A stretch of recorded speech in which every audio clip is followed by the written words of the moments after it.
ಇನ್ನು ಬಿಡದಿ ಟೌನ್ಶಿಪ್ ಕುರಿತಂತೆ CM DK Shivakumar ಅವರು ಮಾತನಾಡ್ತಾ ಇದ್ದಾರೆ. ತಂದೆಯಾದಂತಹ ಪಾಪ ರೈತರನ್ನ ತಪ್ಪುದಾರಿಗಿಡಿಯುವಂಥ ಒಂದು ವ್ಯವಸ್ಥೆ, ದೊಡ್ಡ ಸಂಚು ನಡೀತಾ ಇದೆ.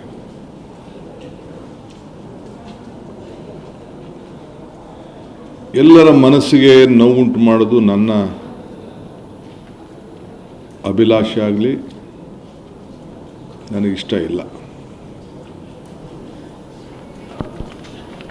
ಇದು ಈ ಯೋಜನೆ ನನ್ನ ಕನಸಿನ ಪ್ರಾಜೆಕ್ಟ್ ಅಲ್ಲ. ಇದು ಯಾವತ್ತೂ ಕೂಡ ನಾನು ನನ್ನ ಕನಸಿನ ಯೋಜನೆ ಈ ಬಿಡದಿ ಟೌನ್ಶಿಪ್ ಅಂತ ನಾನು ಹೇಳೇ ಇಲ್ಲ. ನಾನು ಇದಕ್ಕೆ ಫೌಂಡೇಶನ್ ಹಾಕಿಲ್ಲ. ಏನು ನಮ್ಮ ಹಿರಿಯರು ರೈತ ಬಂಧು ಹೋರಾಟಗಾರರು ಅವರು ಏನು ಈ ರಾಜ್ಯಕ್ಕೆ ಮಾರ್ಗದರ್ಶನ ಕೊಟ್ಟರು, ಆ ಮಾರ್ಗದರ್ಶನದಲ್ಲಿ ಮುನ್ನುಡಿ ಬರೆಯುವಂಥ ಕೆಲಸ ಮಾತ್ರ ನಾನು ಮಾಡ್ತಾ ಇದ್ದೇನೆ. ಅನೇಕ ಮುಖ್ಯಮಂತ್ರಿಗಳು, ಇಂಡಸ್ಟ್ರೀಸ್ ಮಿನಿಸ್ಟರ್ಸ್ ಏನು ತೀರ್ಮಾನಗಳನ್ನು ಮಾಡ್ಕೊಂಡು ಬಂದರು, ಅದನ್ನು ನಾನು ಮುಂದುವರಿಸಿ ಅಂತ ಹೇಳಿದ್ದೇನೆ.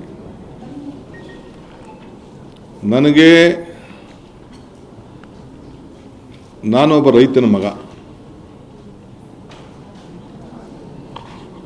ನಾನು ಕಪಟ ವ್ಯವಸಾಯ ಮಾಡದೇ ಇದ್ರೂ ಕೂಡ ಹುಟ್ಟಿನಲ್ಲಿ ನಾನೊಬ್ಬ ರೈತನ ಮಗ. ಭೂಮಿ, ರೈತನ ಬದುಕಿನ ಬಗ್ಗೆ, ಅವನ ಶ್ರಮದ ಬಗ್ಗೆ ನನಗೆ ಆದಂಥ ವೈಯಕ್ತಿಕವಾದಂಥ ಅನುಭವ ಇದೆ. ನಾನು CM ಆಗಿರೋದು ಪಾಪ ಕೆಲವರಿಗೆ ತಡ್ಕೊಳಕ್ಕೆ ಸಾಧ್ಯನೇ ಆಗ್ತಾ ಇಲ್ಲ, ನಿದ್ರೆ ಬರ್ತಾ ಇಲ್ಲ. ಈ ರಾಜ್ಯದ ಅಭಿವೃದ್ಧಿ, ಜನ ತೋರಿಸೋರಂಥ ಪ್ರೀತಿ ಸಹಿಸಕ್ಕಾಗ್ತಾ ಇಲ್ಲ. ನನ್ನ ಜೈಲಿಗೆ ಕಳಿಸ್ಬೇಕು, ಜೈಲಿಗೆ ಹೋಗೋದಕ್ಕೆ ಎಷ್ಟು ವರ್ಷಗಳಿಂದ ಸಂಚುಗಳು ನಡೀತು ಅನ್ನೋದು ಕೂಡ ನಾನು ಇನ್ನೊಂದು ದಿನ ನಿಮಗೆ ವಿವರಿಸಿ ನಾನು ತಿಳಿಸ್ತಾ ಇದ್ದೇನೆ. ಈಗೂ ಕೂಡ ಮಾಧ್ಯಮದಲ್ಲಿ ನಾನು ನೋಡ್ತಾ ಇದ್ದೆ, ಇವತ್ತು DKC ಜೈಲಿಗೆ ಹೋಗುವ ದಿನ ಬಂದೇ ಬರ್ತದೆ ಅಂಥೇಳಿ ನಮ್ಮ ಕುಮಾರಣ್ಣವರು, HDK ಅಂದರೆ ಕುಮಾರಣ್ಣವರು ಅವರು ಹೇಳಿದ್ದಾರೆ.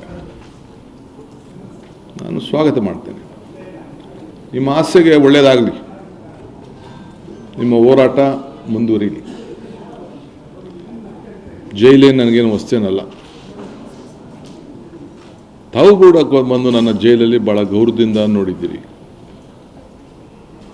ತಾವೇನೇನು ಪ್ರಯತ್ನ ಮಾಡಿದ್ರಿ ಅನ್ನೋದು ಕೂಡ ಕೆಲವು ಇದಕ್ಕೆ ನನ್ನ ನಮನಗಳನ್ನು ಅರ್ಪಿಸಲಿಕ್ಕೆ ನಾನು ಬಯಸ್ತಾ ಇದ್ದೀನಿ. ನನ್ನ ಅಜ್ಜನೂ ಕರೆದ್ರಿ ನೀವು, ಪಾಪ ಆಶೀರ್ವಾದ ಮಾಡೋಂಥ ಒಬ್ಬ ದೈವ ಸ್ವರೂಪಿ ಕೂಡ, ಅವನು ಕೂಡ ಮಧ್ಯದಾರಿಯಲ್ಲಿ ತಾವು ಹೇಳಿದ್ರಿ. ನಾನು ಅದನ್ನು ಚರ್ಚೆ ಮಾಡೋಕ್ಕೆ ಹೋಗೋದಿಲ್ಲ. ಅನೇಕ ವಿಟ್ನೆನಹಳ್ಳಿ ಗಲಾಟೆ ಸಂದರ್ಭದಲ್ಲಿ ಏನಾಯಿತು ಅನ್ನೋದು ಕೂಡ ನನಗೆ ಅರಿವಿದೆ. ರೈತರ ಮುಂದೆ ನಾನು ಏನೇನು ಮಾತಾಡಿದ್ದೀನಿ, ರೈತರ ಹತ್ರ ಏನೇನು ಮಾತಾಡಿದ್ದೀನಿ ಅಂತ ನಾನು ಅದನ್ನೆಲ್ಲ ವಿವರಣೆ ನಾನು ಹೇಳೋಕ್ಕೆ ಹೋಗೋದಿಲ್ಲ. ಈಗ ತಮಗೆ ನಾನು ಹೇಳೋದಿಷ್ಟೇ. ನಾನೀಗಾಗಲೇ ಹೇಳಿದ್ದೇನೆ,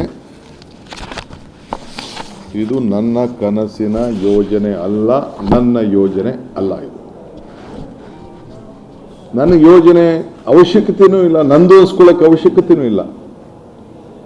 ನಾನಿದಕ್ಕೆ ಪಿತಾಮಹ ಆಗಲಿಕ್ಕೂ ಇಷ್ಟ ಇಲ್ಲ. ಬೆಂಗಳೂರು ಸುತ್ತಮುತ್ತಲು ಸಾವಿರಾರು ಎಕರೆ ಇವತ್ತು ಅಕ್ವಿಷನ್ ಆಗಿದೆ, ಹಾಸನದಲ್ಲಾಗಿದೆ. ಇವತ್ತು ಕೃಷ್ಣಾ ಯೋಜನೆ, ಆಲ್ಮಟ್ಟಿಲಾಗಿದೆ, ನಮ್ಮ ಆರುಬಲೆಲಾಗಿದೆ. ಆ ಎಲ್ಲ ಕಡೆ ಯೋಜನೆಗಳನ್ನು ಅಕ್ವಿಷನ್ನು, ಲ್ಯಾಂಡ್ ಅಕ್ವಿಷನ್ನು ಎಲ್ಲ ಕೂಡ ಆಗಿದೆ. ಏರ್ಪೋರ್ಟ್ ನಾನೇ ಮಂತ್ರಿ ಆಗಿದ್ದಾಗ ಏರ್ಪೋರ್ಟ್ಗೆ ಲ್ಯಾಂಡ್ ಅಕ್ವಿಷನ್ನು ನಾನೇ ಡಿಸ್ಟ್ರಿಕ್ಟ್ ಮಿನಿಸ್ಟ್ರು. ಬರೀ 6 ಲಕ್ಷ ರೂಪಾಯಿಗೆ ಅವತ್ತು ರೈತರನ್ನ ಕರೆಸಿ ಮಾತಾಡಿ ತೀರ್ಮಾನ ಮಾಡಿದೆ. ಮುನ್ನರಸಿಂಹ MLA ಅವರು, ಬಚ್ಚೇಗೌಡರು, ನಮ್ಮ ಮಿಲ್ಕ್ ಅಧ್ಯಕ್ಷರಿದ್ದರು, ರಾಮಯ್ಯ ಅಂತ ಇದ್ದರು, ಎಲ್ಲ ಕೂತ್ಕೊಂಡು ನಾವು ಮಾತಾಡಿ ಒಂದು ತೀರ್ಮಾನ ಮಾಡಿದೆವು. 4,000 ಎಕರೆಯಲ್ಲಿ 2,000 ಎಕರೆ ಸರ್ಕಾರದ್ದು, 2,500 ಎಕರೆ ರೈತರದು. ಇವತ್ತು ಏನಾಗಿದೆ, ಸುತ್ತಮುತ್ತಲು ಏನಾಗಿದೆ ಅಂತ ನಾನೀಗ ನಿಮಗೆ ಆಲೋಚನೆ ಮಾಡ್ತಿಲ್ಲ. ಕೃಷ್ಣ ಸಾಹೇಬ್ರ ಕಾಲದಲ್ಲಿ ITBT ಯೋಜನೆ, ವೀರಪ್ಪ ಮೊಯ್ಲಿಯವ್ರ ಕಾಲದಲ್ಲಿ ಕೆಲವು ಯೋಜನೆಗಳು, ಎಲೆಕ್ಟ್ರಾನಿಕ್ ಸಿಟಿ, 2 ಲಕ್ಷ, 1.5 ಲಕ್ಷ, 1 ಲಕ್ಷಕ್ಕೆಲ್ಲ ರೈತರು ಜಮೀನನ್ನು ಕಳ್ಕೊಂಡ್ರು. ಇವತ್ತು ಆ ಜಮೀನುಗಳೆಲ್ಲ 50 ಕೋಟಿ, 60 ಕೋಟಿ, 70 ಕೋಟಿ ರೂಪಾಯಿ ಬೆಲೆ ಬಾಳಂಥದ್ದು ನಾನು ಕಿವಿಲಿ ಕೇಳ್ತಾ ಇದ್ದೀನಿ. ಅವರು ಯಾರವರು? ರಿಯಲ್ ಎಸ್ಟೇಟ್ ಏಜೆಂಟ್ಗಳು. ಅವರು ಜಮೀನು ಕಳ್ಕೊಂಡವರು, ರೈತರ ಕಳ್ಕೊಂಡವರು, ಯಾರು ಮಾಡಿದ್ರು, ಯಾವ ಕಾಲದಲ್ಲಿ ಆಯಿತು, ಅದು ನಾನೇನು ವಿವರಣೆ ಮಾಡಬೇಕಾದಿಲ್ಲ. ಆದರೆ ಇವತ್ತು 23/9/2006 ಮಾನ್ಯ ಗೌರವಾನ್ವಿತ ಮುಖ್ಯಮಂತ್ರಿಗಳ ಅಧ್ಯಕ್ಷತೆಯಲ್ಲಿ, ಆಗ ಯಾರಾಗಿದ್ದರು? ಕುಮಾರಸ್ವಾಮಿರ, ನೀವು ಜೊತೆಲಿದ್ರ? ಸಮ್ಮಿಶ್ರ ಸರ್ಕಾರ ನೀವು ಇದ್ರಿ. ಸಮ್ಮಿಶ್ರ ಸರ್ಕಾರ, ಶ್ರೀ ಗೌರವಾನ್ವಿತ ಕುಮಾರಸ್ವಾಮಿಯವರಿದ್ದು, ಯಡಿಯೂರಪ್ಪನವರಿದ್ದರು, ಅವರ ಜೊತೆಯಲ್ಲಿ ಸರ್ಕಾರ ನಡೀತು. ಅವರ ಅಧ್ಯಕ್ಷತೆಯಲ್ಲಿ ನಡೆದಾಗ 5 ಸಮಗ್ರ ಉಪನಗರಗಳನ್ನು ಅಭಿವೃದ್ಧಿ ಆಗಬೇಕು ಅಂತೇಳಿ, ಅದೇ ಡೇಟ್ ಹೇಳ್ತಾ ಇದ್ದೀನಿ, 23 ಸೇಮ್ ಡೇಟ್. ನಂದಗುಡಿ, ಕಸ್ಬಾ, ರಾಮನಗರ ತಾಲೂಕು, ಬಿಡದಿ, ಸೋಲೂರು, ಸಾತ್ತೂರು, ಈ ಎಲ್ಲ ಕಡೆ ಒಂದು ಯೋಜನೆ ಆಗಬೇಕು ಅಂತೇಳಿ ಅವರು ತೀರ್ಮಾನವನ್ನು ಮಾಡಿದ್ರು. ಟೌನ್ಶಿಪ್ ಮಾಡಲಿಕ್ಕೆ ಅಲ್ಲಿಂದ ಸ್ಟಾರ್ಟ್ ಆಯಿತು. ಅದಾದ ಮೇಲೆ 28/6/6 ಇದನ್ನು BMRDಯಿಂದ ಪಬ್ಲಿಕ್ ಪ್ರೈವೇಟ್ ಪಾರ್ಟ್ನರ್ಶಿಪ್, PPP, ಸರ್ಕಾರ ಅಲ್ಲ. PPP ಯಾರು ಮಾಡೋದು? ಬಿಸ್ನೆಸ್ ಮೆನ್ ಮಾಡೋದು, ರಿಯಲ್ ಎಸ್ಟೇಟ್ ಡೆವಲಪರ್ಸ್ ಮಾಡೋದು. ಯಾರು ಮುಖ್ಯಮಂತ್ರಿ ಆಗಿದ್ದರು? ನನ್ನ ಗೌರವಾನ್ವಿತ ನಮ್ಮ ಅಣ್ಣವರ ಅಂತ HD ಕುಮಾರಸ್ವಾಮಿ ಅವರು ಮುಖ್ಯಮಂತ್ರಿಯಾಗಿ ಅವರು ಈ BMRDಯಿಂದ PPP ಮಾದರಿಯಲ್ಲಿ ಸಮಗ್ರ ಉಪನಗರವನ್ನು ಅಭಿವೃದ್ಧಿಪಡಿಸಲು ಅಧಿಕೃತ ಪಾಲುದಾರರನ್ನು ಗುರುತುಪಡಿಸುವ ಜಾಗತಿಕ ಗ್ಲೋಬಲ್ ಟೆಂಡರನ್ನು ಕರೆಯಬೇಕು ಅಂತ ಹೇಳಿ ಅವರು ತೀರ್ಮಾನ ಮಾಡಿದ್ರು. ಸಮ್ಮಿಶ್ರ ಸರ್ಕಾರ, ಜನತಾದಳ ಮತ್ತು BJPಯವರು. ಅದೇನು ನನಗೆ ಗೊತ್ತಿಲ್ಲ, ಅದು ಈಗ ಬಾಲಣ್ಣ ಹೇಳೋದು 2020 ಅಂತ. ಅದಾದಮೇಲೆ 11/6/2007 ಅಡಿಷನಲ್ ಗ್ರಾಮಗಳು ಹೊಸಗೆ, ಎಲ್ಲಿ ನೆನ್ನೆ ಗಲಾಟೆ ಆಗಿದೆಯಲ್ಲ ಆ ಜಾಗನ ಮರಂಡಳ್ಳಿ, ಮಂಡ್ಲಳ್ಳಿ, ವಡೇರಳ್ಳಿ ಭಾಗಶಃ ಗ್ರಾಮಗಳನ್ನು ಹೊಸದಾಗಿ ಇವತ್ತು ಆ ಟೌನ್ಶಿಪ್ ಒಳಗಡೆ ಸೇರಿಸಬೇಕು ಅಂತೇಳಿ ಜನತಾದಳ ಮತ್ತು BJP. ಆಗ ಗೌರವಾನ್ವಿತ ಅಶೋಕ್ರವರು ಸಚಿವರಾಗಿದ್ದರು, ಸಮ್ಮಿಶ್ರ ಸರ್ಕಾರ ಕೂಡ ಇತ್ತು. ಗೌರವಾನ್ವಿತ HD ಕುಮಾರಸ್ವಾಮಿಯವರು ಈ ರಾಜ್ಯದ ಮುಖ್ಯಮಂತ್ರಿಯಾಗಿ ನಾನು ಕೂತಿರುವಂಥ ಜಾಗದಲ್ಲಿ ಅವರು ಕೂತ್ಕೊಂಡಿದ್ದರು. ಸೊ ತಿರ್ಗಾ 2010ಕ್ಕೆ ಬಂತು. ಆ ಸಂದರ್ಭದಲ್ಲೂ ಕೂಡ ಯಡಿಯೂರಪ್ಪನವರು ತಿರ್ಗಾ ಒಂದು ಸಮಗ್ರವಾದ ಉಪನಗರ ಯೋಜನೆಯನ್ನು ಮುಂದುವರಿಸಬೇಕು ಅಂತೇಳಿ 2ನೇ ಬಾರಿಗೆ ಗ್ಲೋಬಲ್ ಟೆಂಡರ್ನ ಕರೆದು PPP ಮಾಡಲಲ್ಲಿ ಅವರು ಕೂಡ ಆಹ್ವಾನವನ್ನು ಕೊಟ್ಟರು. ಆಗ ಕೂಡ ಅಶೋಕ್ರವರು ಸಚಿವರಾಗಿದ್ದರು. DLFಗೆ ಕೊಟ್ಟರು, ಅವರು ಕೂಡ ಅದಕ್ಕೆ ಸಚಿವರಾಗಿದ್ದರು. ಅದಾದ ಮೇಲೆ ತಮಗೆ ನಾನು ಹೇಳೋದು,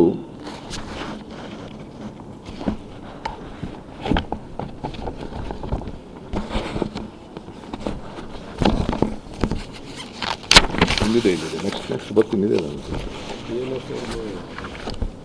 ಅದಾದಮೇಲೆ 29/11/2006 ಗೌರವಾನ್ವಿತ ಮುಖ್ಯಮಂತ್ರಿಗಳಂತ HD ಕುಮಾರಸ್ವಾಮಿ ಅವರು ಸ್ವಲ್ಪ ಕಣ್ಣು ಮಂಜಾಗ್ಬಿಟ್ಟಿದ್ದಾರೆ.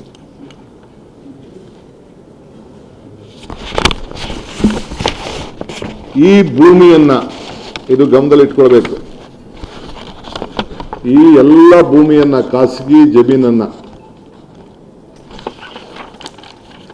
29/11/2001 ಸರ್ಕಾರದ ಆದೇಶ, ಇದು ನಾನು ಓದ್ತಾ ಇರೋದು, ಕರ್ನಾಟಕ ರಾಜ್ಯ ಪತ್ರ, ಅಧಿಕೃತವಾಗಿ ಪ್ರಕಟಿಸಿದಂಥ ವಿಶೇಷ ಪತ್ರ.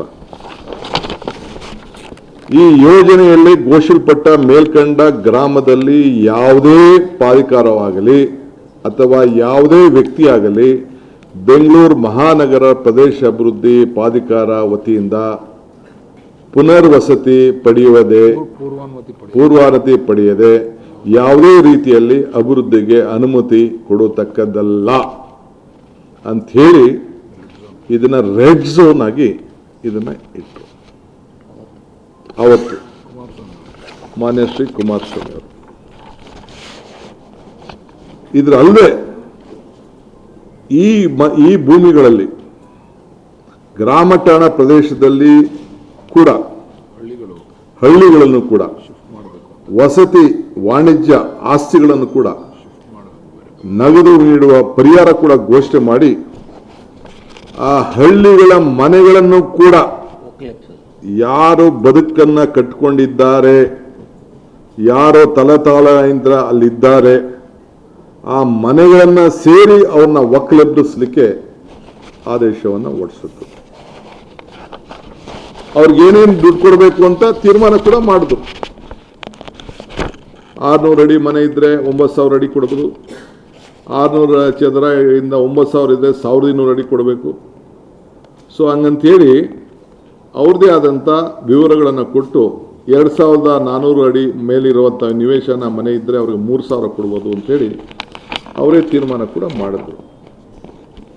ಅದಲ್ಲದೆ ಪ್ರೈವೇಟ್ ಡೆವಲಪರ್ DLFಗೆ ಪತ್ರ ಕೂಡ ಬರ್ಸಿದ್ರು. ಅವರು ಏನು, ನೀವು ಜಾಗ ಇದೆ, ನೀವು ಬನ್ನಿ, ರಿಯಲ್ ಎಸ್ಟೇಟ್ ಅಂತ ಹೇಳ್ತಾರಲ್ಲ ನಮ್ಮ ಅಣ್ಣ, ಜಾಗತಿಕ ಟೆಂಡರ್ ಕರೆದು ಆ DLF ಅವ್ರ ಹತ್ರ ದುಡ್ಡು ಕೂಡ ಕಟ್ಸ್ಕೊಂಡ್ರು ಪಾಪ, 400 ಕೋಟಿ ರೂಪಾಯಿ. ಯಾರು 16/11/2007 ಟಿವಿಲಿ ಹೇಳಿದ್ದಾರೆ ಪಾಪ, ಡೆಲ್ಲಿಯಿಂದ ಆರೋಗ್ಯ ಕೆಟ್ಟ ಕೂಡ ಪಾಪ ಟಿವಿಯಿಂದನೇ ಹೇಳಿದ್ದಾರೆ. ನಾನೇ 8,000 ಕೂಡ ಕೇಳಿದ್ದೀನಿ ಆ ರೈತರಿಗೆ ಅಂತ ಹೇಳಿದ್ದೆ. ಡೆವಲಪ್ಡ್ ಏರಿಯಾದಲ್ಲಿ 8,000 ಅಡಿ ಕೂಡ ಕೇಳಿದ್ದೀನಿ ಅಂತ ಅಂದ್ಬಿಟ್ಟು ಪಾಪ ಟಿವಿಲೂ ನಾನು ಅದನ್ನು ಗಮನಿಸಿದ್ದೆ. ನಾನು ಆಗ ರೈತನಿಗೆ 22 ಲಕ್ಷ ರೂಪಾಯಿಯಿಂದ ಕೃಷಿಗೆ ಭಾಗ ಆಯಿತು 25 ಲಕ್ಷ ರೂಪಾಯಿವರೆಗೂ ಕೂಡ ಕೊಡಬೇಕು ಅಂತೇಳಿ ಅವರು ಜಮೀನಿಗೆ ಫಿಕ್ಸ್ ಮಾಡಿದ್ರು. ಇದು ಸರ್ಕಾರದ ಆದೇಶ ಕೂಡ ಇಲ್ಲಿದೆ. ಅವ್ರಿಗೆ 8,000 ಅಡಿ ಕೊಡಬೇಕು ನೀವು ಪರಿಹಾರ ಕೂಡ ಅಂಥೇಳಿ ಅವ್ರಿಗೆ ತಿಳಿಸಿದ್ದಾರೆ. ಇದಕ್ಕೆಲ್ಲ ಸರ್ಕಾರದ ಅಧೀನ ಕಾರ್ಯದರ್ಶಿಗಳು ಕೇಳಿ, ಯಾರ ಸರ್ಕಾರದ ಏನು ಮುಖ್ಯಮಂತ್ರಿಗಳು ಏನು ಅವರ ಆದೇಶ ಮೇರೆಗೆ ಆದೇಶ ಕೂಡ ಅವರು ಮಾಡ್ಕೊಂಡು ಬಂದಿದ್ದಾರೆ. DLFಗೆ ಒಂದು ಲೆಟರ್ ಕೂಡ ಬರೆದು, ನೀವು ನಮಗೆ ಸೆಕ್ಯೂರಿಟಿ ಡಿಪಾಸಿಟ್ ಕಟ್ಟಬೇಕು, ಒಟ್ಟು ಸುಮಾರು 100 ಕೋಟಿ ಒಂದು ಕಡೆ, 200 ಒಂದು ಕಡೆ, ಒಟ್ಟು ಸೇರಿ 300 ಕೋಟಿ 15 ದಿನದೊಳಗೆ ಕೊಡಬೇಕು ಅಂತೇಳಿ, 100 ಕೋಟಿ ಫಿಕ್ಸೆಡ್, 300 ಕೋಟಿ ಪೇ 15 ದಿನದಲ್ಲಿ ನೀವು ಕಟ್ಟಬೇಕು ಅಂತೇಳಿ ಅವ್ರಿಗೆ ಲೆಟರ್ ಆಫ್ ಇಂಡೆಂಟ್ ಮಾಡಿ ನೀವು 15 ದಿನದಲ್ಲಿ ಅಗ್ರಿಮೆಂಟ್ ಮಾಡ್ಕೋಬೇಕು ಅಂತೇಳಿ ಮಾಡಿದ್ದಾರೆ. ಇದು ನಾನು ಮಾಡೋಣ ಈ ರಿಯಲ್ ಎಸ್ಟೇಟ್ ದಂಧೆ ಅಣ್ಣ ಅಪ್ಪಾಜಿ? ಯಾರು ಇದನ್ನು ಮಾಡಿದ್ದು? ಯಾರಿಗೆ ಇದನ್ನ ಹೇಳ್ತಾ ಇದ್ದೀರಿ ನೀವು? ಯಾವ ಹೋರಾಟ? ಎಲ್ಲಿ ರೈತರು? ಯಾವ ರೈತರು? ಯಾರು ನಿಮ್ಮ ಬದುಕಿಗೆ, ರಾಜಕಾರಣ ಬದುಕಿಗೆ ಯಾರು ನಿಮಗೆ ಶಕ್ತಿಯನ್ನು ಕೊಟ್ಟರು, ಈ ದೇಶವನ್ನ ಗೌರವದಿಂದ ನಿಮ್ಮನ್ನ ಆ ಸ್ಥಾನದಲ್ಲಿ ಕುಣಿಸಿದ್ರು, ಅವರ ಮನೆಗಳನ್ನ, ಅವರ ಬದುಕನ್ನ, ಅವರ ಆಸ್ತಿಗಳನ್ನ ಕಿತ್ಕೊಳ್ಳಿಕ್ಕೆ ನೀವು ಮಾಡಿದಂಥ ಸಂಚು ರೂಪ ಎಷ್ಟು ದಿನ ನೀವು ಮುಚ್ಚಿಡಕ್ಕಾಗ್ತದೆ? ಎಷ್ಟು ಸುಳ್ಳು ಹೇಳಲಿಕ್ಕಾಗ್ತದೆ? ಆ ರೈತರು ನೀವು ಖರೀದಿ ಮಾಡಿದಂಥ 1 ಎಕರೆ ಭೂಮಿ ಬಿಡದಿಲಿರ್ಬೋದು, ದೇವಗಿರಿಯಲ್ಲಿರ್ಬೋದು, ಇಲ್ಲ ಸುತ್ತಮುತ್ತಲಿರ್ಬೋದು, 1 ಎಕರೆ ಈ ಕಾನೂನನ್ನ ನಿಮ್ಮ ಕುಟುಂಬದವ್ರ ಜಮೀನು ಎಲ್ಲೂ ಹೋಗ್ಲಿಲ್ವಲ್ಲ? ಈ ಭೂಮಿ ಆ ಮಕ್ಕಳು, ರೈತರ ಮಕ್ಕಳದಲ್ವೇ? ನೀವು ರೈತರಲ್ವೇ? ಇದೇ ಟೌನ್ಶಿಪ್ ಅಲ್ಲಿ ನಿಮ್ಮ ಕುಟುಂಬದವರು 30 ಎಕರೆ ಖರೀದಿ ಮಾಡ್ಕೊಳ್ಳಿಲ್ವೇ? 36 ಎಕರೆ. ಏನ್ ಪತ್ರ ಬರೆದ್ರು ಅಕ್ಕವರು? ನಾನು ಬೇಡ, ಈಗ ನನ್ನ ಅಕ್ಕನ ತರದ್ ಬೇಡ. ಈಗ ಆ ರೈತರ ಜಮೀನು ನೀನು ಯಾರು ಮಾರಲೂಬಾರ್ದು. ನೀನು ಕಷ್ಟಕ್ಕೆ, ಅವನ ಪಾಪ ಕಷ್ಟಕ್ಕೆ ಮದುವೆ ಮಾಡೋರಿಗೆ, ಮುಂಜಿ ಮಾಡೋರಿಗೆ, ಅವ್ರಿಗೇನಾದ್ರು ಬದುಕನ್ನ ಕಟ್ಕೊಳ್ಳಿಕ್ಕೆ ಏನು ಮಾಡಬಾರ್ದು ಅಂತೇಳಿ ರೆಡ್ ಝೋನ್ ಹಾಕಿ ನೀವು ತೀರ್ಮಾನ ಮಾಡಿದ್ದು ಇಡೀ ರಾಜ್ಯದ ಇತಿಹಾಸದಲ್ಲಿ ಇದೇ ಮೊದಲನೇದು. ಯಾರಿಗೆ? ಯಾರನ್ನ ಮುಖ್ಯಮಂತ್ರಿ ಮಾಡಿದ್ರು, ಯಾರನ್ನ ಪ್ರಧಾನಮಂತ್ರಿ ಮಾಡಿದ್ರು, ಯಾರನ್ನ ಸಬ್ಸಿಡಿ ಮಾಡಿದ್ರು, ಅವರ ಭೂಮಿಗೆ ನೀವು ಮಾಡಿದಂಥ ಮುನ್ನುಡಿನ ನಾನು ನಿಮ್ಮ ಮಾರ್ಗದರ್ಶನದಲ್ಲಿ ನಾನು ಕೆಲಸ ಮಾಡ್ತಾ ಇದ್ದೀನಿ. I am your successor, not A political successor. Constitution ಅಲ್ಲಿ ನನಗೆ ಕೊಟ್ಟಂತ, ನಮ್ಮ ಪಕ್ಷ ಕೊಟ್ಟಂತ ಜನ ಆಶೀರ್ವಾದದಲ್ಲಿ ನಾನು ನಿಮ್ಮ ಸಕ್ಸೆಸರ್. ನೀವೇನ್ ತೀರ್ಮಾನ ಮಾಡಿದ್ದೀರಿ, ನಿಮ್ಮ ತೀರ್ಮಾನಕ್ಕೆ ನಾನು ಬದ್ಧನಾಗಿದ್ದೇನೆ. ನಿಮ್ಮ ಆದೇಶನ ಪಾಲನೆ ಮಾಡ್ತಾ ಇದ್ದೇನೆ. ನಿಮ್ಮ ಸಿಗ್ನೇಚರ್ಗೆ ನಾನು ಗೌರವ ಕೊಡ್ತಾ ಇದ್ದೇನೆ. ನಾನು ನಿಮ್ಮ ನೋವನ್ನ, ನಿಮ್ಮ ಸಂತೋಷವನ್ನ, ನಿಮ್ಮ ಚಿಂತನೆಯನ್ನ ಇಡೀ ವಿಶ್ವ ದರ್ಜೆಗೆ ಈ ಬೆಂಗಳೂರು ನಗರವನ್ನ, ನಿಮ್ಮ ರಾಮನಗರವನ್ನ, ನಮ್ಮ ಬೆಂಗಳೂರು ದಕ್ಷಿಣ ಜಿಲ್ಲೆಯನ್ನ ಪಾಪ ಹಾಸನದಿಂದ ಬಂದು ಇಲ್ಲಿ ರಾಜಕಾರಣ ಮಾಡಿ ಇಲ್ಲಿ ಒಳ್ಳೇದಾಗಬೇಕು ಅಂತೇಳಿ ಜನ ಆಶೀರ್ವಾದ ಮಾಡಿ ಏನು ನೀವು ಆಲೋಚನೆ ಮಾಡಿದ್ರಿ ಅದನ್ನು ಮುಂದುವರಿಸ್ತಾ ಇದ್ದೇನೆ. ಬಿಡದಿ ಟೌನ್ಶಿಪ್ ಅಲ್ಲ, ಬಿಡದಿ ಇಂಡಸ್ಟ್ರಿಯಲ್ ಟೌನು. ಅದಕ್ಕಿಂತ ಮುಂಚಿತವಾಗಿ ರಾಮನಗರದಲ್ಲಿ ಏನು ತಮ್ಮಣ್ಣವರೇ KDB, ತಮ್ಮ ಬೀಗರೆ KDB ಇದ್ದರು, ಅವರೇ ಅಧಿಕಾರಿಗಳು. ಅವರು ನೀವು ಒಬ್ಬರು ಸೇಕೆ ಅವ್ರ ಜಮೀನು ನಿಮ್ಮ ಜಮೀನು ಅಕ್ವಿಷನ್ ಆಗಲಿಲ್ಲ, ಕೇತ್ಕನಹಳ್ಳಿ ಜಮೀನು ಅಕ್ವಿಷನ್ ಆಗಲಿಲ್ಲ. ಅದ್ರ ಪಕ್ಕದಲ್ಲಿ ಒಂದು ಸ್ಪೆಷಲ್ ರೋಡ್ ಮಾಡಿಬಿಟ್ಟು ಒಂದು ಏರಿಯಾ ನೀವು ಮಾಡಿದ್ರಿ. ಶಾನ್ಮಂಗ್ಲದಲ್ಲಿ ಆರೋಹಳ್ಳಿಲಿ ಇಂಡಸ್ಟ್ರಿಯಲ್ ಟೌನು, ಆರೋಹಳ್ಳಿಲಿ ಒಂದು ಕಡೆ 253 ಎಕರೆ, ಆರೋಹಳ್ಳಿಲಿ 748 ಎಕರೆ, ಅದ್ರ ಪಕ್ಕದಲ್ಲೇ ಬಿಡದಿಲಿ 198 ಎಕರೆ, ಶಾನ್ಮಂಗಲದಲ್ಲಿ 243 ಎಕರೆ, ಆರೋಹಳ್ಳಿಯಲ್ಲಿ ಇನ್ನೊಂದು ಫೇಸ್ಗೆ 512 ಎಕರೆ. ಎಷ್ಟು ಕೊಟ್ರಿ ಕಾಂಪೋಸಿಷನ್ನು? 6.5 ಲಕ್ಷ, 16 ಲಕ್ಷ, 25 ಲಕ್ಷ, 40 ಲಕ್ಷ, 40 ಲಕ್ಷ. ಈಗ ಮೊನ್ನೆ ಲಾಸ್ಟ್ ಫೇಸಲ್ಲಿ 1 ಕೋಟಿ ರೂಪಾಯಿ ಕೊಟ್ರಿ. ಯಾರ ಸರ್ಕಾರ ಆಯ್ತು ಇದು? ಕೊನೆಗೆ ಲಾಸ್ಟ್ ಇದು 46 ಲಕ್ಷದಿಂದ ಶುರುವಾಗಿ ಈಗ ಯಡಿಯೂರಪ್ಪನವರ ಸರ್ಕಾರದಲ್ಲಿ ಆ ಹಣವನ್ನು ಕೊಟ್ಟಿದ್ವಿ. ನೀವು ತಿರ್ಗಾ ರೀಸೆಂಟಾಗಿ ಈ ಯಾವುದು ಟೌನ್ಶಿಪ್ ಅಲ್ಲೇ ನಮ್ಮ ಕುಮಾರಣ್ಣ ಮಾತಾಡ್ತಾ ಇದ್ದೀರಿ, ದೇವೇಗೌಡರು ಪತ್ರ ಬರೀತಾ ಇದ್ದೀರಿ. ನನಗೆ ಪಾಪ ಅವ್ರ ಹೆಸರು ನಂಗೆ ತಗೊಳ್ಕೊಳಕ್ಕೆ ಭಾಳ ನೋವಾಗ್ತದೆ, ದುಃಖ ಆಗ್ತದೆ ಭಾಳ. ನನಗೆ ಪಾಪ ತಗೋಬಾರ್ದು ನಾನು ಅವ್ರ ಹೆಸರು. ಆದರೆ ಏನು ಮಾಡ್ತೀರಿ, ಆ ಸ್ಥಾನದಲ್ಲಿ ಅವ್ರು ಕೂತ್ಬಿಟ್ಟಿದ್ರು, ಅವ್ರು ಸೈನ್ ಹಾಕಿದ್ದಾರೆ, ಆ ಸೈನ್ ಗೌರವ ಕೊಡ್ಬೇಕು ನಾನು. ಅದೇ ಟೌನ್ಶಿಪ್ಪಲ್ಲಿ ಈ 9,000 ಟೌನ್ಶಿಪ್ನಲ್ಲೇ ನಿಮ್ಮ ಸರ್ಕಾರದ ನೀವು ಏನು ಪಾಲ್ದಾರರಾಗಿದ್ದೀರಿ, ಇವತ್ತು ನೀವೇನು ಮಂತ್ರಿಗಳಾಗಿದ್ದೀರಿ, ಆಗ ಗೌರವಾನ್ವಿತ ಮುಖ್ಯಮಂತ್ರಿಗಳಂತ ಯಡಿಯೂರಪ್ಪನವರು, ಜಗದೀಶ್ ಶೆಟ್ಟರ್ ಅವರು ಮತ್ತು ಯಾರು ಇದ್ದರು ಆ ಸಂದರ್ಭದಲ್ಲಿ 80ರಿಂದ 1 ಲಕ್ಷ ಕೋಟಿ ರೂಪಾಯಿಗೆ ಈಗ ಎಷ್ಟು ವರ್ಷ ಆದಮೇಲೆ, 15 ವರ್ಷ ಆದಮೇಲೆ 19-20ರಲ್ಲಿ ಆಗ ನೀವು 80 ಲಕ್ಷ ರೂಪಾಯಿ ಕೊಡಿಸಿದ್ರಲ್ಲ, 80 ಲಕ್ಷ ಇಂದ 1 ಕೋಟಿ ರೂಪಾಯಿ ಕೊಡಿಸಿದ್ರಲ್ಲ, ನಿಮ್ಮ ಧ್ವನಿ ಏನಾಗಿತ್ತು? ನಿಮ್ಮ ಹೋರಾಟ ಏನಾಗಿತ್ತು? ನಿಮ್ಮ ಕಿಚ್ಚೇನಾಗಿತ್ತು? 1,000 ಎಕರೆ ಈಗ ಕೊಡಿಸಿದ್ರಲ್ಲ, ಈ ಭೂಮಿಲಿ ಏನಾಗಿತ್ತು ನಿಮ್ಮ ಹೋರಾಟ? ನಿಮ್ಮ ಧ್ವನಿ ಯಾಕೆ ನಡೀಲಿಲ್ಲ? ಯಾಕೆ ವಿಧಾನಸೌಧದ ಗಾಂಧಿ ಸ್ಟ್ಯಾಚ್ಯೂ ಕಾಣಲಿಲ್ವೇ ಆಗ? ಯಾಕೆ? DK ಶಿವಕುಮಾರ್ ರಾಜ್ಯದ ಮುಖ್ಯಮಂತ್ರಿ ಆದಾಗ ಈ ಛಲ ಬಂತಲ್ಲ, ಆಗ ಈ ಛಲ ಯಾಕೆ ಬರಲಿಲ್ಲ? ಪಾಪ ಅಶೋಕಣ್ಣ ಕಂದಾಯ ಮಂತ್ರಿ, ಇಂಡಸ್ಟ್ರೀಸ್ ಮಿನಿಸ್ಟರ್ ಕೂಡ, ಕಂದಾಯ ಗೊತ್ತಿಲ್ಲ ನನಗೆ, ಅವ್ರ ಹೆಸರು ಇದೆ ಇಲ್ಲಿ, ರೆವಿನ್ಯೂನ. ಓಕೆ, ಇಲ್ಲಿದೆ ಹೆಸರು, ಕಂದಾಯ ರೆವಿನ್ಯೂ ಮಿನಿಸ್ಟರ್, ನಮ್ಮ ಅಪೋಸಿಷನ್ ಲೀಡರ್. ಈಗ ಅವ್ರ ಸುಪುತ್ರ, ಯಡಿಯೂರಪ್ಪ ಸುಪುತ್ರ ಈಗ ಪಕ್ಷದ ಅಧ್ಯಕ್ಷರು, ಅವರು ಕೂಡ ಹೋಗಿದ್ರು. ಯಾಕೆ ಇದು? ಯಾಕೆ ಇಷ್ಟು ದುಡ್ಡು?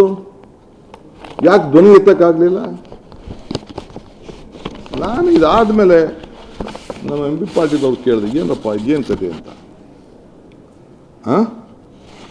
ಅಲ್ಲಿ ಅವ್ರಿಗೂ ಪತ್ರ ಬರೀತಾರೆ KDBಗೆ, land should be released to the private developer by the BMRD in installment to ensure that the project objectives are achieved in the manner envisaged ಅಂತ. ಅದಾದ ಮೇಲೆ ಹೇಳ್ತಾರೆ, the open global tendering process selection of private partner selection would be based on technical and financial bids. The private partner shall invest either on stand-alone basis through a consortium. ಇದೇನು real estate ಏಜೆಂಟಾ? ಏನು ಇದೆ ಹೆಸರು? Real ಎಸ್ಟೇಟಾ? ಇದೇನು ಗೌರ್ಮೆಂಟಾ? ಇಲ್ಲ KDBನಾ? ಇಲ್ಲ family ಫರ್ಮಾ? ಇಲ್ಲ ಯಾವ್ದಾದ್ರು family ಫರ್ಮಾ ದಂಧೆ ಮಾಡ್ತಾ ಇರೋರು? ಯಾವ ದಂಧೆ ಅಂತ ಕರೆಯೋಣ? ಯಾರು ರಿಯಲ್ ಎಸ್ಟೇಟ್ ಏಜೆಂಟು? ಮುಖ್ಯಮಂತ್ರಿಗಳ ಪ್ರೊಸೀಡಿಂಗ್ಸ್ ಸೈನ್ಡ್ ಬೈ ನಮ್ಮಣ್ಣ. Proceedings of Chief Minister. ಎಲ್ಲ ಕೊಡ್ತೀವಿ ಬಿಡಪ್ಪ, ಡೇಟ್ ಎಲ್ಲ ಏನು ಬೇಕು ಡೇಟ್ ಹೇಳಿದೆನಾ? 23/9/2006.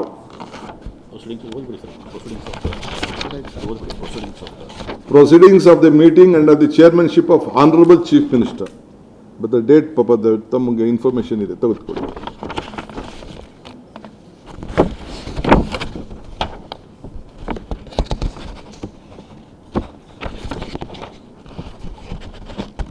ಅದಾದಮೇಲೆ 2019 ಆದಮೇಲೆ ನಮ್ಮ ಮುಖ್ಯಮಂತ್ರಿಗಳಾಗಿದ್ದಂಥ ಯಡಿಯೂರಪ್ಪನವರು ಕೂಡ 2019ರಲ್ಲಿ, ಆಗ 21 ಇರ್ತಾರೆ, ಆಗ ಅಶೋಕ್ರವರು ಕೂಡ ಸಚಿವರಾಗಿರ್ತಾರೆ. ರಾಜ್ಯಕ್ಕೆ ಹೊಸ ಬಂಡವಾಳ ಬೆಂಗಳೂರಿಗೆ ಸಮೀಪದಲ್ಲಿ ಹೂಡಿಕೆಯಾಗುವ ಸಾಧ್ಯತೆ ಇರುವುದರಿಂದ ಕೈಗಾರಿಕೆಗಳು, ವಸತಿಗಳು ಮತ್ತು ವಾಣಿಜ್ಯಗಳಿಗಾಗಿ ಹಲವಾರು ಇಂಟಿಗ್ರೇಟೆಡ್ ಟೌನ್ಶಿಪ್ಗಳ ಅವಶ್ಯಕತೆ ಇರುತ್ತದೆ.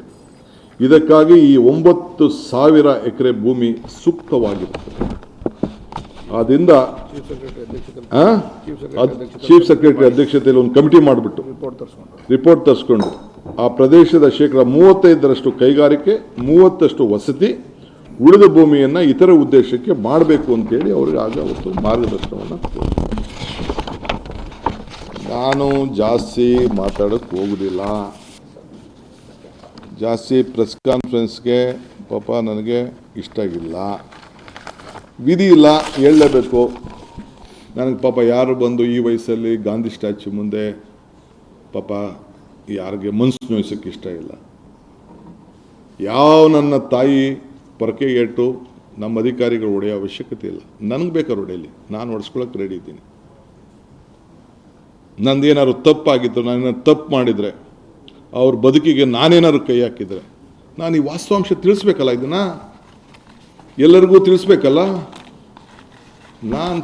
ನಾನು ಹೇಳ್ತಾ ಇದ್ದೀನಿ, ನನ್ನ ರೈತರ, ನನ್ನ ತಾಯಿಂದಿರಿಗೆ, ನಿಮ್ಮ ಹತ್ರ ಎಲ್ಲ ಮಾತಾಡಿದ್ದೀನಿ, ನೀವೆಲ್ಲ ಬಂದಿದೆ ನನ್ನ ಹತ್ರ. ನಾನು ಬಲವಂತವಾಗಿ ಯಾವ ಕಾರಣಕ್ಕೂ ನಿಮ್ಮ ಜಮೀನು ತೆಗೆದುಕೊಳ್ಳುವಂಥ ಅವಶ್ಯಕತೆ ನಮ್ಮ ಸರ್ಕಾರಕ್ಕಿಲ್ಲ.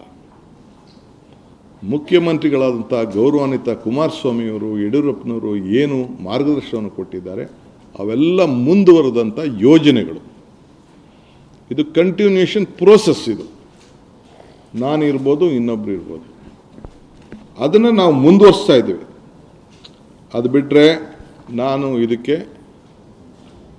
ಬಲವಂತ ಮಾಡೋದಿಲ್ಲ. ಅವರು ರೆಡ್ ಝೋನು, ಗ್ರೀನ್ ಝೋನ್ಗೋ ಒಂದು ಪ್ರೈವೇಟಾಗಿ ಒಂದು ಸಪ್ರೇಟ್ ಆದೇಶ ಹೊರಡಿಸಿದ್ದಾರೆ.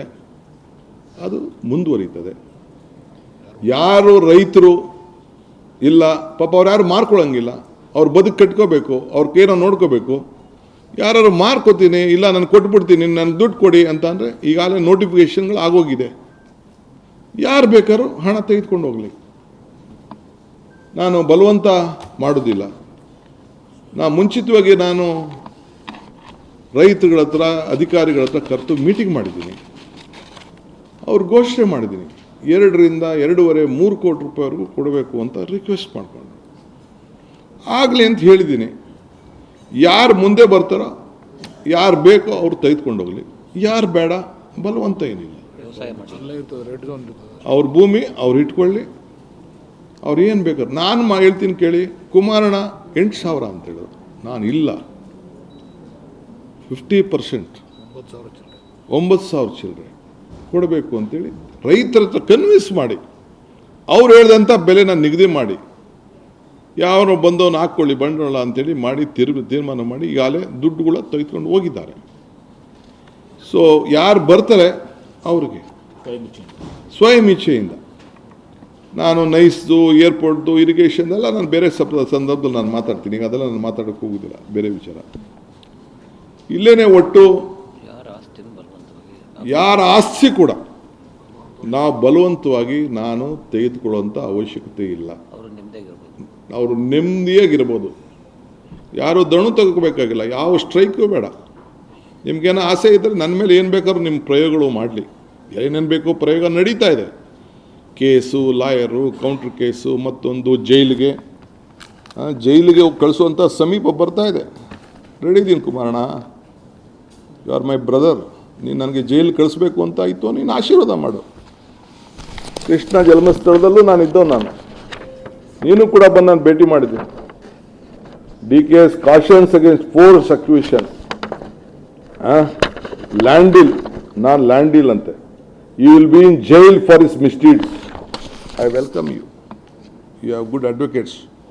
ನಿಮ್ಮದು ನಿಮ್ಮ ದೊಡ್ಡ ಕಮ್ಮಣ್ಣ, ಇನ್ನೊಬ್ಬ ದೊಡ್ಡಣ್ಣ ಎಲ್ಲ ನನಗೆ ಅರ್ಥ ಇದೆ, ನನಗೆಲ್ಲ ಪಾಪ ಗೊತ್ತಿದೆ. ನಿಮ್ಮ ಪ್ರಯತ್ನ, ನಿಮ್ಮ ಹೋರಾಟ, ನಿಮ್ಮ ಶ್ರಮ ಏನು, ಬೇರೆ ಬೇರೆ ನಾಯಕರುಗಳು ಯಾರು ಬೆಳಿಬಾರ್ದು ಅಂತ ಹೇಳಿ ನಿಮ್ದು ಏನು ಇದೆಯಲ್ಲ ಎಲ್ಲ ನನಗೆ ಅರಿವಿದೆ. ಆದರೆ ನಿಮ್ಮ ಹಿರಿತನಕ್ಕೆ ನಾನು ನಿಮ್ಮ ನಮಸ್ಕಾರ ಹೇಳಬೇಕಾದ್ದು ನನ್ನ ಧರ್ಮ. ಸೊ ಅದನ್ನು ನಾನು ಗೌರವವನ್ನು ಕೊಡೋದನ್ನ ನೀವು ಸ್ವೀಕಾರ ಮಾಡೋಕ್ಕಾಗಲಿಲ್ಲ ಅಂದರೆ ಅದು ನಿಮ್ಮ ಪಾಡು, ನಿಮ್ಮ ಬಿಟ್ಟಿದ್ದು. ಆದರೆ ನಾನು ಯಾರಿಗೂ ಕೂಡ ಕೆಟ್ಟದನ್ನು ಬಯಸೋನಲ್ಲ, ನಿಮಗೂ ಕೂಡ ಕೆಟ್ಟದನ್ನು ಬಯಸುವುದಿಲ್ಲ. ನನಗೇನು ನೀವು ಜೈಲಿಗೆ ಕಳಿಸ್ಬೇಕು ಅಂತ ತಾವು ಸಂಕಲ್ಪ ಮಾಡಿದ್ದೀರಿ, ಬೇಕಾದ್ರೆ ಮುಂದುವರಿರಿ. ಆ ಜೈಲಿಗೆ ಹೋಗಿ ಬಂದೇ ಈ ರಾಜ್ಯದ ಮುಖ್ಯಮಂತ್ರಿ ಆಗಿ ನಾನು ಇಲ್ಲಿ ಕೂತಿದ್ದೀನಿ. ಜೈಲಲ್ಲಿದ್ದಾಗ ಜನ ಯಾವ ರೀತಿ ಈಚೆ ಬಂದರು, ಯಾವ ರೀತಿ ನನ್ನ ಪರವಾಗಿ ನಿಂತ್ಕೊಂಡ್ರು, ಏನೇನಾಯಿತು ಅಂತ ಕೂಡ ನಾನು ಕಣ್ಣಲ್ಲಿ ಆ ದೃಶ್ಯಗಳನ್ನು ನಾನು ನೋಡಿದ್ದೇನೆ. ಆ ಜೈಲಿಗೆ ಕಳಿಸಿದಂಥ ಕೇಸು ಕೇವಲ 2 ವರ್ಷದಲ್ಲೇ ಪಾಪ ಸುಪ್ರೀಂ ಕೋರ್ಟ್ ಅವರ ಪಾದಗಳಿಗೆ ನನ್ನ ಸಾಷ್ಟಾಂಗ ನಮಸ್ಕಾರಗಳು. ವಜಾ ಮಾಡಿದ್ದಾರೆ, ಡಿಸ್ಮಿಸ್ ಮಾಡಿದ್ದಾರೆ. ಇರಲಿ, ನೋವು ಅನುಭವಿಸೋ ನಾನು ಆ ಕೋಣೆಯಲ್ಲಿ ಏನು ಅನುಭವಿಸಿದೆ, ನನ್ನ ಕುಟುಂಬ ಅನುಭವಿಸ್ತು. ನನಗೋಸ್ಕರ ನನ್ನ ತಾಯಂದಿರು, ಇಡೀ ರಾಜ್ಯದ ನನ್ನ ತಾಯಂದಿರು, ಯುವಕರು, ಹಿರಿಯರು ಕಣ್ಣಲ್ಲಿ ನೀರು ಹಾಕಿ ಪ್ರಾರ್ಥನೆ ಮಾಡಿ ನನ್ನನ್ನು ಜೈಲಿಂದ ಕರ್ಕೊಂಡು ಇವತ್ತು ಈ ಸ್ಥಾನದಲ್ಲಿ. ಅದೇ ಈ ರಾಜ್ಯದ ಜನತೆ ಚುನಾವಣೆ 136 ಸೀಟ್ ಅಂತ ಹೇಳಿ ನಾನು ನನ್ನ ಆತ್ಮವಿಶ್ವಾಸದಿಂದ, ನನ್ನ ಇರುವಂಥ ಇಂದಿನ ಶಕ್ತಿ ಹಿಂದೆ ಕೊಟ್ಟಂಥ ಪ್ರೇರಣೆಯಿಂದ ಇವತ್ತು ಜನರಿಗೆ ನಾನು ಕೇಳಿಕೊಂಡೆ. ನಿಜ, ರಾಮನಗರಕ್ಕೆ ಹೋದೆ, ಬಿಡದಿಗೆ ಹೋದೆ, ಚನ್ನಪಟ್ಟಣಕ್ಕೆ ಹೋದೆ, ಕನಕಪುರಕ್ಕೆ ಹೋದೆ, ಎಲ್ಲ ಕಡೆ ಹೋದೆ. ನನಗೆ ಪೆನ್ನು ಪೇಪರ್ ಕೊಡಿ ಅಂತ ಹೇಳಿದೆ. ಈ ಪೆನ್ನು ಪೇಪರು ಈ ರಾಜ್ಯದ ಜನತೆಗೆ ಸೀಮಿತವಾಗಿರ್ತದೆ, ರಾಜ್ಯದ ಜನತೆಗೆ ಬದುಕಿಗೆ ಸೀಮಿತವಾಗಿರ್ತದೆ. ಯಾರಿಗೂ ಕೂಡ ತೊಂದರೆ ಕೊಡುವಂಥ ಪ್ರಶ್ನೆ ಈ ಪೆನ್ನು ಪೇಪರಿಂದ ಬರೋದಿಲ್ಲ. ನನ್ನ ಜೀವ ಇರೋವರೆಗೂ ಕೂಡ ದೇವರು ನನಗೇನು ಕೊಟ್ಟಿದ್ದಾನೋ ನನಗೆ ಸಾಕು. ನನ್ನ ಕುಟುಂಬಕ್ಕೆ ಏನು ನಮ್ಮ ಇದ್ದಾರೋ ಮಾಡ್ಕೊಳ್ಳೋ ಶಕ್ತಿ ನನ್ನ ಕುಟುಂಬದವರಿದೆ. ಈ ದೇಹ ಈ ರಾಜ್ಯದ ಜನತೆಗಾಗಿ ಮುಡುಪಾಗಿಡ್ತೇನೆ. ಒಂದು ಉತ್ತಮವಾದಂಥ ಆಡಳಿತವನ್ನು ಕೊಡಬೇಕು. ಈ ರಾಜ್ಯದಲ್ಲಿ ಒಂದು ಸಾಕ್ಷಿಗುಡ್ಡೆಯನ್ನು ಬಿಡಬೇಕು. ಪ್ರತಿ ಹಂತದಲ್ಲಿ ಪ್ರತಿ ದಿನ ಕೂಡ ನನ್ನ ಆಡಳಿತದಲ್ಲಿ ರಾಜ್ಯದಲ್ಲಿ ಸುಭಿಕ್ಷವಾಗಿರಬೇಕು ಅನ್ನೋದು ನನ್ನ ಕರ್ತವ್ಯ ಮತ್ತು ನನ್ನ ಧರ್ಮ. ಆದ್ದರಿಂದ ನಿಮ್ಮ ಆಲೋಚನೆ ನನ್ನ ಜೈಲು ಕಳಿಸ್ಬೇಕು ಅಂತ ಎಲ್ಲ ನನ್ನ ತಾಯಿಂದಿರಿಗೆ ಹೇಳ್ತಾ ಇದ್ದೀನಿ. ಬಿಡದಿದೆ ಇರ್ಬೋದು, ರಾಮನಗರ ಇರ್ಬೋದು, ಬೆಂಗಳೂರು ದಕ್ಷಿಣ ಜಿಲ್ಲೆ, ಆ ಜಿಲ್ಲೆ ಬೆಂಗಳೂರು ಜಿಲ್ಲೆ, ಅದು ಬೆಂಗಳೂರು ಜಿಲ್ಲೆ, ಆ ಹೆಸರು ಇವತ್ತು ಟೌನ್ಶಿಪ್ಪು, ನಾಳೆ ಏರ್ಪೋರ್ಟ್ ಇರ್ಬೋದು. ಈಗ ಬಿಡದಿ ಯಾಕೆ ಮಾಡಿದ್ರಿ? ಬಿಡದಿ ಟೌನ್ಶಿಪ್ ಏನಕ್ಕೆ ಅವಶ್ಯ ಇತ್ತು ನಿಮಗೆ? ರೈತರ ಬಗ್ಗೆ ಇಷ್ಟು ಪಾಪ ಮಾತಾಡ್ತಾ ಇರೋರು, ಪಾಪ ಅವರೆಲ್ಲ ರೈತರಲ್ವೇ ಅವರು? ಈಗ ಇಂಡಸ್ಟ್ರಿಯಲ್ ಟೌನು ಏನು ಈಗಲ್ಟನ್ ಸುತ್ತಮುತ್ತಲ ಏನು ಬಿಡದಿ ಟೊಯೋಟೋ ಫ್ಯಾಕ್ಟ್ರಿ ಇವೆಲ್ಲ ಸುತ್ತಮುತ್ತಲು ಬಂದಿದೆಯಲ್ಲ, ಆ ಕೇತ್ಕಾನಹಳ್ಳಿ ನಾವು ಸೇರಿಸ್ಕೋಬೋದಾಯ್ತಲ್ಲ ಇಂಡಸ್ಟ್ರಿಯಲ್ ಟೌನ್ಶಿಪ್ಗೆ. ದೇವಗಿರಿಗೂ ಸೇರಿಸ್ಕೋಬೋದಾಯ್ತಲ್ಲ, ಎಲ್ಲ ಕಡೆ ಸೇರಿಸ್ಕೋಬೋದಾಯ್ತಲ್ಲ, ಯಾಕೆ ಸೇರಿಸಲಿಲ್ಲ? ಎಲ್ಲೆಲ್ಲಿ ಏನೇನು ನಡೆದಿದೆ ಅಂತ ನಾನು ಇನ್ನೊಂದು ದಿನ ಬೇರೆ ದಿನ ನಾನು ಮಾತಾಡ್ತೇನೆ. ನನ್ನ ಕೆಣಕಕ್ಕೆ ದಯವಿಟ್ಟು ತಾವು ಹೋಗಬೇಡಿ. ನಿಮ್ಮ ಬದುಕು ನೀವು ಕಟ್ಕೊಳ್ಳಿ, ಒಳ್ಳೇದಾಗಲಿ ನಿಮಗೆ. I wish you all the best. ನಮ್ಮ ಹಿರಿಯರು ನಮ್ಮ ಹಿರಿಯರು ನನಗೆ ಹೆಸರು ತಗೋಬೇಡ ಅಂತ ವಿಧಿ ಇಲ್ಲ, ಅವಶ್ಯಕತೆ ವಿಧಿ ಇಲ್ಲ ನನಗೆ. ಇದು ನನ್ನ ಕನಸಿನ ಯೋಜನೆ ಅಲ್ಲ, ನಿಮ್ಮ ಯೋಜನೆ. ನಿಮ್ಮ ಯೋಜನೆಗೆ ಮುನ್ನುಡಿ ನೀವು ಬರೆದಿದ್ದೀರಿ, ಹೆಜ್ಜೆ ಹಾಕಿದ್ದೀರಿ. ಯಾರಿಗೂ ಬಲವಂತ ಮಾಡುವಂಥ ಪ್ರಶ್ನೆ ಇಲ್ಲಿ ಬರುವುದಿಲ್ಲ. ಯಾರು ಬೇಕಾದ್ರೆ ಸರ್ಕಾರಕ್ಕೆ ಭೂಮಿ ಕೊಡ್ಬೋದು. ಇದು ಯಾವ ಕಾರಣಕ್ಕೂ ಪ್ರೈವೇಟ್ ಇನ್ವೆಸ್ಟ್ಮೆಂಟು, ಪ್ರೈವೇಟ್ ಅವ್ರ ಹತ್ರ ನಾವು ದಂಧೆ ಮಾಡೋಂಥ ವಿಷಯ ಇಲ್ಲ. ಇದು ಸರ್ಕಾರದ ಯೋಜನೆ ನಡೀತದೆ. ಸರ್ಕಾರ ಯಾವ ರೂಪಕ್ಕೆ ಆಗಬೇಕು ಆಗ್ತದೆ. ಯಾರು ಕೊಡ್ತಾರೆ ಅವ್ರು ತೊಗೊಳ್ತೀವಿ. ಬೇರೆಯವರು ನೀವು ನಿಮ್ಮ ಗೌರವದಿಂದ ನಿಮ್ಮ ಆಸ್ತಿ ಪಾಸ್ತಿಯನ್ನು ಮಾಡ್ಕೊಳ್ಳಿ. ನಾನು ಕೂಡ ನನ್ನ ಅವಧಿಯಲ್ಲಿ ಪೆನ್ನು ಪೇಪರ್ ನನಗೆ ಸಿಕ್ಕಿದಾಗ ಆ ಊರಿನಲ್ಲಿ ವಲಸೆಗಳ ತೆಗಿಬಾರ್ದು, ಆ ಊರನ್ನು ಅಭಿವೃದ್ಧಿ ಮಾಡಬೇಕು ಅಂಥೇಳಿ ಸುತ್ತಲೂ ಆ ಊರಿಗೆ ಒಂದು ಟೌನ್ಶಿಪ್ ಆಗಿ ಅದನ್ನು ಇಟ್ಕೊಂಡು ಅಭಿವೃದ್ಧಿ ಮಾಡಬೇಕು ಅಂತ ಅದು ಕೂಡ ನಾನು ಯೋಜನೆಯನ್ನು ರೂಪವನ್ನು ನಾನು ಮಾಡಿದ್ದೇನೆ. ಆದ್ದರಿಂದ ಇಲ್ಲಿ ಹೇಳ್ತಾ ಇದ್ದೀನಿ, ನಿಮ್ಮ ಆಸ್ತಿಗಳನ್ನು ನೀವು ಇಟ್ಕೊಳ್ಳಿ. ನಾನು ಇದಕ್ಕೆ ಒಂದು ಸಣ್ಣ ಸಮಿತಿಯನ್ನು ರಚನೆ ಮಾಡ್ತೀನಿ. ಒಂದು 2-3 ತಿಂಗಳಲ್ಲಿ ಶಾಸಕರು ಮಾಡಬೇಕು, ಇಲ್ಲ ಅಂತಂದರೆ ಅಧಿಕಾರಿಗಳು ಮಾಡಬೇಕು, ಇಲ್ಲಾಂದರೆ ಜಡ್ಜಸ್ ಯಾರು ಮಾಡಬೇಕು, ಇಲ್ಲ ರಿಟೈರ್ಡ್ ಜಡ್ಜ್ ಮಾಡಬೇಕು ಅನ್ನೋದನ್ನು ನಾನು ನನ್ನ ಸಂಪುಟದ ಸಭೆಯಲ್ಲಿ ಮುಂದಕ್ಕೆ ಚರ್ಚೆ ಮಾಡಿಬಿಟ್ಟು ನಾನು ತೀರ್ಮಾನವನ್ನು ಮಾಡ್ತೀನಿ. 1-2 ತಿಂಗಳು ಅವರು ರಿಪೋರ್ಟ್ ಕೊಡಲಿ, ಆಮೇಲೆ ನಾನು I am not in a hurry. ಇದು ನಂದಲ್ಲ, ಇದು ನನಗೆ ಅವಶ್ಯಕತೆ ಇಲ್ಲ. ಇದು ನೀವು ಏನೇನು ಪ್ರಯತ್ನ ಮಾಡ್ತಾ ಇದ್ದೀರಿ, ಏನೇನು ಸಂಚು ನಡೀತಾ ಇದ್ದೀರಿ, ಆಗ್ತಾ ಇಲ್ಲ. ಪಾಪ ನನಗೆ ಸಿಗ್ತಾ ಇಲ್ವಲ್ಲ, ಆಗೋದಲ್ಲ DK, ಆಗೋದಲ್ಲ ಅಂತ ಸಿಗ್ತಾ ಇದ್ದೀರಿ. ಗೊತ್ತಿದೆ ನನಗೆ, ನಿಮ್ಮ ಭಾವನೆ ನನಗೆ ಅರ್ಥ ಆಗ್ತದೆ. ದಯವಿಟ್ಟು ಮನಸ್ಸಿಗೆ ನೋಯಿಸ್ಕೋಬಾರ್ದು. ಯಾವ ರೈತರು ನೋಯಿಸಬಾರ್ದು ನಾವು. ಸೊ ರಿಪೋರ್ಟ್ ಬರೋವರೆಗೂ ನಾನು ಕಾಯ್ತೀನಿ. ಮುಂದಕ್ಕೆ ನೋಡೋಣ ಅದೇನು ಹೇಳ್ತಾರೆ, ರೈತರು ಏನು ಹೇಳ್ತಾರೆ. ರೈತರಿಗೆ ಬಿಟ್ಬಿಡ್ತೀನಿ. ಇದು ನನಗೂ ರೈತರಿಗಿರುವಂಥ ಸಂಬಂಧ, ಇದು ನಿಮಗೂ ಇದಕ್ಕೂ ಸಂಬಂಧ ಇಲ್ಲ. ಇದು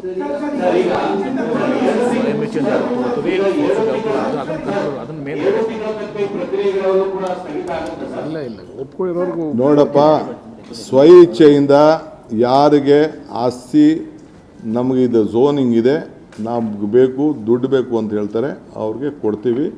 ಯಾರಿಗೆ ಬೇಡ ಅಂತ ಬಿಡ್ತೀವಿ. It is A continuous process.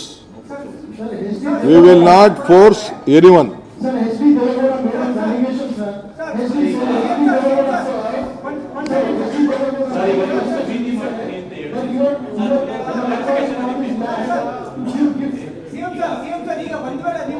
ಸಮಿತಿ ಅಂತ ಹೇಳಿದ್ರಿ, ಯಾವ ಕಾರಣಕ್ಕೋಸ್ಕರ ಸಮಿತಿ ಸರ್?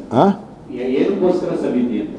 ಕೆಲವೆಲ್ಲ ಏನೇನೋ ಹೇಳಿದಾರಲ್ಲ, ರೈತರ ಕಷ್ಟ ಸುಖ ಕೇಳಬೇಕು, ಅವ್ರ ಅಭಿಪ್ರಾಯ ಕೇಳಬೇಕು, ಅವ್ರ ಭಾವನೆ ಕೇಳಬೇಕು. What is the legal point? What is the legal point is also very important. ಭಾಳ ಜನ ಚೀಫ್ ಮಿನಿಸ್ಟರ್ಗಳು ಪಾಪ ಏನೇನೋ ಇಂಥಗಳು ತೀರ್ಮಾನವನ್ನು ಮಾಡಿ ತೊಂದರೆಗಳನ್ನು ಅನುಭವಿಸಿದ್ದಾರೆ. ನನಗೆ ಅನುಭವಿಸೋಕೆ ತರಿಲ್ಲ. ಇದು ಬೇಕೋ ಬ್ಯಾಡವೋ ಏನು ಲೀಗಲ್ ಪಾಯಿಂಟ್ ಇವೆಲ್ಲ ನೋಡಬೇಕಲ್ಲಪ್ಪ. ನನಗೇನೋ ಅಷ್ಟು ಬುದ್ಧಿ ಇಲ್ಲ, ಅಷ್ಟು ತಿಳುವಳಿಕೆ ಇಲ್ಲ. ಅಟ್ಲೀಸ್ಟ್ 4-6 ಜನ ಚರ್ಚೆ ಮಾಡಬೇಕಲ್ಲ. ನಿಮ್ಮಂಥವ್ರನ್ನ ಕೇಳಬೇಕಲ್ಲ. Sir, yesterday Devagowda said that you are acquiring land to give as a gift to your local land, sir. Pardon? Yesterday Devagowda said you are acquiring land to give some kind of a gift Of to course. high command, and you remove See, these allegations. it is see, it is a love he has given me. He is torturing my image. Why did he do it to the DLF? Sir ಈಗ Why was it? Sir ಈಗ ಒಂದ್ ವೇಳೆ ಈಗ ಇಚ್ಛೆಯಿಂದ ಕೊಡೋದಾದ್ರೆ sir ಯಾರು ಇರ್ಬೇಕು ಅಂದ್ರೆ ಆ ರೆಡ್ ಝೋನ್ ಲಿಫ್ಟ್ ಮಾಡ್ತೀರಾ ಸರ್ ಆ ಆಪ್ಷನ್ ಏನು ಹಾಕಿದ್ರು ಅದನ್ನ ಏನ್ ಮಾಡ್ತೀರಿ ಸರ್ ಏನು ಹೇಳಿ? ವ್ಯವಸಾಯ ಮಾಡೋರಿಗೆ ರೆಡ್ ಝೋನ್ ಇದ್ರೆ ಏನಿದ್ರೆ ವ್ಯವಸಾಯ ಮಾಡೋದು ರೆಡ್ ಝೋನ್ ಇದೆ ರೆಡ್ ಝೋನ್ ಲಿಫ್ಟ್ ಮಾಡ್ತೀರಾ ನಾನು ಯಾವುದೂ ಮುಟ್ಟಕ್ಕೆ ಹೋಗೋದಿಲ್ಲ, ನನಗೆ ಅಧಿಕಾರ ಇಲ್ಲ. ನಾನು ಸ್ಟೇಟಸ್ಗೂ ಏನು ಅವ್ರು ಆದೇಶ ಮಾಡಿದ್ದಾರೆ ಆ ಆದೇಶದ ಪ್ರಕಾರ ನಾವು ಮುಂದುವರಿಸ್ತೀವಿ.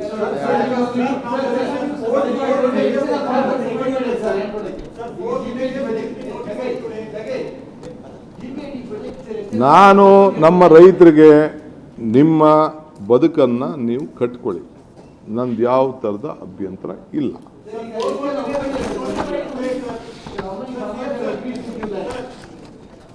ಅದರಲ್ಲಿ ಯಾರು ಲ್ಯಾಂಡ್ ಕೊಡಲ್ಲ ಅಂದ್ರೆ ನಾವೇ ತಗೊಳ್ಳಲ್ಲ ಅಂತೇಳಿ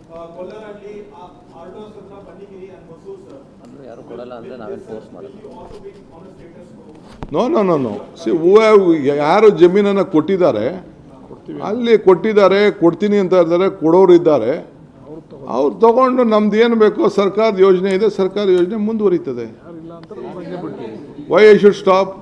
they have taken money, we have given money to them, notification ಆಗಿದೆ, ಆದಮೇಲೆ ಅವ್ರು ದುಡ್ಡು ಖುಷಿಯಿಂದ ಬಂದು ತೆಗೆದುಕೊಂಡಿದ್ದಾರೆ. ನಮ್ಗೆ ಒಳ್ಳೆ ಚಾನ್ಸು, ಕುಮಾರಣ್ಣ ಎಲ್ಲ 25 ಲಕ್ಷ ಕೊಡ್ತೀನಿ ಅಂತ ಹೇಳಿದ್ರು, DK ಬಂದು 2.25 ಕೋಟಿ ಕೊಟ್ಟವ್ರೆ ಅಂತ ಅಂದ್ಬಿಟ್ಟು ಖುಷಿಯಿಂದ ಅವ್ರು ತೆಗೆದುಕೊಂಡಿದ್ದಾರೆ. ಅದನ್ನು ತೊಗೊಂಡೋದವರು ಅವ್ರು ಮಾಡಿದವರು ಸರ್ಕಾರಿ ಭೂಮಿ ಆಗೋಯ್ತು. ಆಗ ಸರ್ಕಾರ ಏನು ತೀರ್ಮಾನ ಮಾಡಬೇಕೋ ಮಾಡ್ತದೆ. ಕಮಿಟಿ ಅದು ಬೇರೆ, ಈಗ ಬೇರೆ ಪಾಪ ಅವ್ರದ್ದೇನಾದ್ರು ನೋವು ಕೊಡಿದ್ರೆ ಹೇಳ್ಕೊಳ್ಳಿ, ತಪ್ಪೇನಿಲ್ಲ. ಏನು ಸಿ ಹೌ ಕ್ಯಾನ್ ನಾನು ಯಾಕಪ್ಪ ಇದನ್ನು ಡಿನೋಟಿಫೈ ಮತ್ತೊಂದಕ್ಕೆಲ್ಲ ಯಾಕೆ ಹೋಗ್ಲಿ ನಾನು? ಅವಕ್ಕೇನೆ ಈಗ ಎಷ್ಟೋ ಜನ ಈಗ 75% ಈಗ ಒಂದೇ ಹಳ್ಳಿಲಿ ಈಗ ಆಲ್ರೆಡಿ 75% ತೆಗೆದುಕೊಂಡಿದ್ದಾರೆ, ಕೆಲವು 50% ತೆಗೆದುಕೊಳ್ತಾರೆ.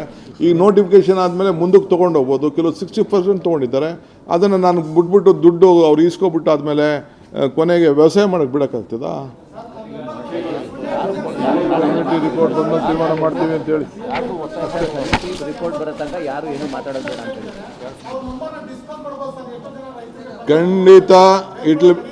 ಖಂಡಿತ ಟ್ರಾನ್ಸ್ಪರೆಂಟಾಗಿ ಎಲ್ಲ ಡಿಸ್ಕ್ಲೋಸ್ ಮಾಡ್ತೀವಿ. ರೈತರ ಸಮೇತ ಯಾರು ಎಷ್ಟೆಷ್ಟು ದುಡ್ಡು ತೆಗೆದುಕೊಂಡೋದ್ರು, ಮಾಲ್ಕಿ ಎಷ್ಟು ತೆಗೆದುಕೊಂಡೋದ್ರು, ಏನು ತೆಗೆದುಕೊಂಡೋದ್ರು ಅಂತ ಎಲ್ಲ ಕಂಪ್ಲೀಟ್ ಇದೇನು ಯಾರೂ ಮುಚ್ಚಿಡೋಕ್ಕಾಗಲ್ಲ. ಪ್ರತಿಯೊಂದು including drone survey, lidar survey, ಬೇರೆ ಸರ್ವೆ ಎಲ್ಲ ಮಾಡಿಸಿರ್ತೀವಿ. ಎಲ್ಲ ಡಿಸ್ಕ್ಲೋಸ್ ಮಾಡ್ತೀವಿ. ಹೆಂಗೆ ಇದನ್ನು ಯಾವುದು ಮುಚ್ಚುವ, ನಿಮಗೂ ಏನು ಬೇಕಾದ್ರೂ ದಾಖಲೆಗಳು ನೀವು ಕೂಡ ಕೇಳ್ಕೊಬೋದು, ನಾವು ಡಿಸ್ಕ್ಲೋಸ್ ಮಾಡ್ತೀವಿ.